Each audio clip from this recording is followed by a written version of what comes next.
नमस्कार दोस्तों। और आज मैं अपना चौथा वीडियो लेकर आप लोगों के बीच पुनः उपस्थित हूँ। अभी तक हमने 3 वीडियो जारी किए हैं।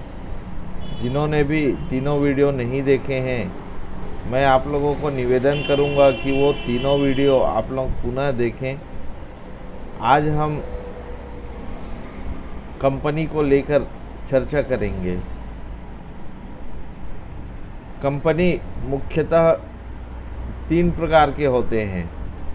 पहला, बनाने के आधार पर।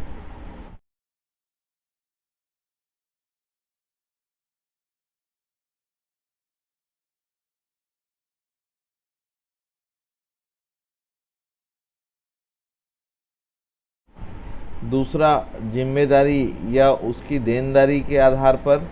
और कंपनी नियंत्रण के आधार पर। ऐसा कंपनी को 3 भागों में बांटा गया है। पहला है कंपनी के निर्माण के आधार पर। कंपनी के निर्माण के आधार पर कंपनी को पुनः 3 भागों में विभाजित किया गया है। पहला होता है चार्टर्ड कंपनी। चार्टर्ड कंपनी क्या होता है वह हम जानेंगे। चार्टर्ड कंपनी वो कंपनी होता है जो पहले राजा महाराजाओं के ज़माने में हुआ करता था। जैसे अंग्रेज 17वीं और 18वीं सदी में हमारे देश में व्यापार करने के लिए जब आए थे, तो उन्होंने ईस्ट इंडिया कंपनी स्थापित करके भारत से कपास, मसाला इत्यादि सामान को विदेश भेजा करते थे। तो इस तरह की जो कंपनी उन्होंने बना के रखे थे, उसको चार्टर्ड कंपनी कहते हैं। दूसरा है स्टैट्यूटरी कंपनी। यह वह कंपनी है जिसे भारत सरकार विशेष अधिनियम के तहत बनाती है। जैसे हम सभी जानते हैं LIC, जिसे इंग्लिश में लाइफ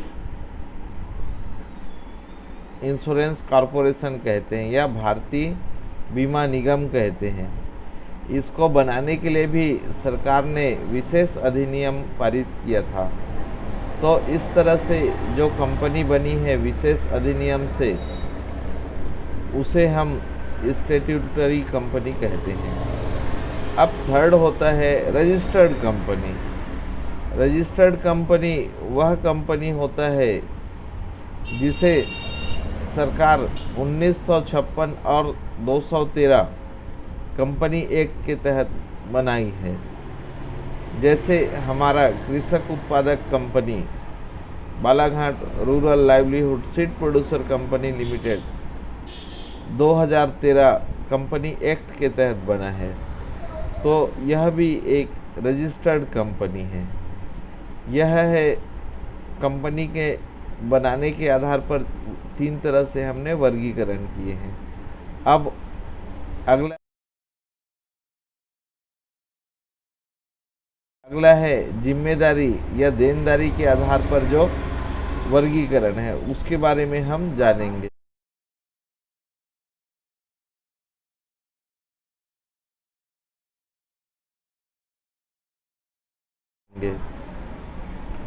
इसमें मुख्यतः 2 तरह के कंपनियां होती है। एक सीमित जिम्मेदारी और दूसरा है असीमित जिम्मेदारी। सीमित जिम्मेदारी में जितने भी अंशधारक जुड़े होते हैं कंपनी को चलाने के लिए, अगर कंपनी किसी कारणवश बंद हो जाती है तो इसमें एक सीमित मात्रा में जिम्मेदारी सदस्यों के बीच आती है। लेकिन अगर असीमित जिम्मेदारी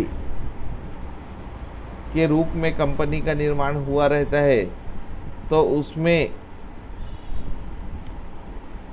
कंपनी अगर नुकसान हो जाता है कंपनी को, तो कंपनी के नुकसान के लिए जो जिम्मेदारी है वो असीमित रहती है और उसमें असीमित नुकसान सदस्यों को हो सकता है। इसी प्रकार अब हम नियंत्रण के आधार पर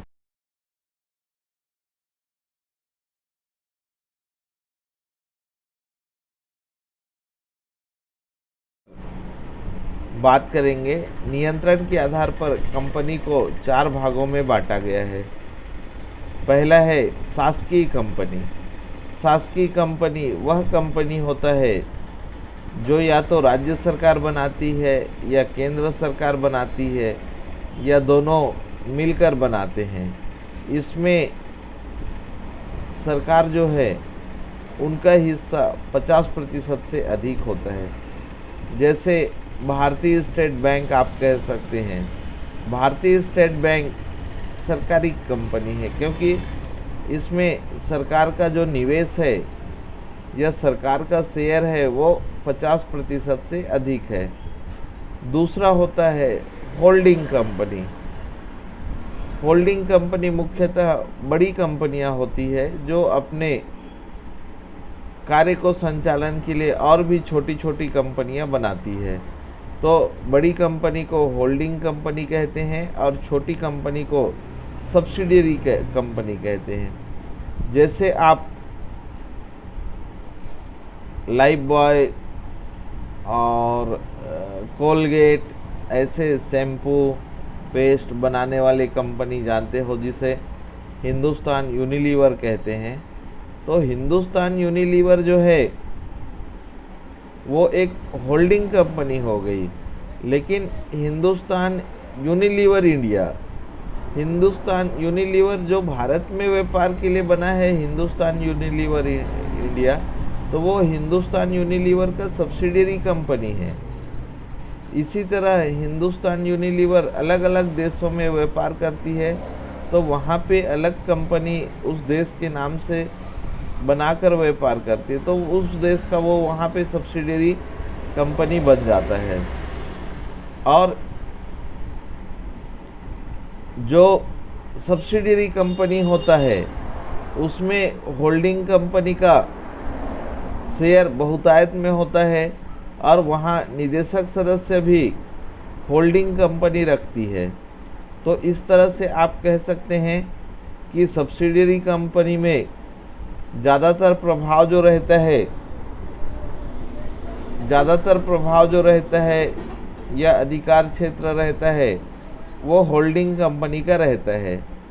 अंत में आता है एसोसिएट कंपनी। समझो कंपनी ए है, उसने कंपनी बी का 20% शेयर खरीद लिया है। इसका मतलब एक बहुत बड़ा शेयर कंपनी ए के पास कंपनी बी का शेयर है। तो स्वाभाविक सी बात है कंपनी बी का कार्य को बहुत अधिक कंपनी ए प्रभावित करता है। तो इस प्रकार कंपनी बी जो हो जाएगा वो कंपनी ए का एसोसिएट कंपनी कहलाएगा। मैं आप लोगों को कंपनी के बारे में इसलिए बता रहा हूँ क्योंकि आने वाले दिन में हम कंपनी कैसे संचालित होती है, कोई कंपनी अच्छा कार्य कर रही है कि नहीं, हम कंपनी में निवेश करें कि नहीं, और जो हमारी खुद की भी कंपनी है कृषक उत्पादक कंपनी, वो आगे कैसे कार्य करे और हमारे जो शेयर धारक हैं वो कैसे ज़्यादा से ज़्यादा रुचि लेकर कंपनी से फ़ायदा निकालें। इस विषय में मैं हमारे सभी सदस्यों को जागरूक करना चाहता हूं। इसलिए मैं कंपनी का छोटे छोटे कॉन्सेप्ट आप लोगों के बीच वीडियो के द्वारा साझा करने वाला हूं। अभी तक आप लोगों ने, उम्मीद करता हूं कि मेरे 3 वीडियो देख चुके हैं। नहीं देखे हैं तो मैं निवेदन करूंगा मेरे पुराने तीनों वीडियो देखें और हर एक वीडियो अगले वीडियो से जुड़ा हुआ है, इसलिए कोई भी वीडियो मिस ना करें। अभी आज मैंने कंपनी को लेकर एक बेसिक जानकारी दिया हूं। अभी कंपनी में अलग अलग पैरामीटर क्या होते हैं, कंपनी अच्छा कार्य कर रही कि नहीं उसकी पहचान कैसे करें, यह जानने के लिए मैं आने वाला अगला वीडियो बनाऊंगा। तब तक आप सभी मेरे YouTube चैनल से जुड़े रहें, मेरे चैनल को सब्सक्राइब करें, लाइक करें और शेयर करें। धन्यवाद। फिर मिलते हैं अब मेरे नए वीडियो में, जिसमें मैं कंपनी का प्रदर्शन कैसे चेक करेंगे, कैसे देखेंगे, इसको लेकर मैं वीडियो जारी करूंगा। धन्यवाद।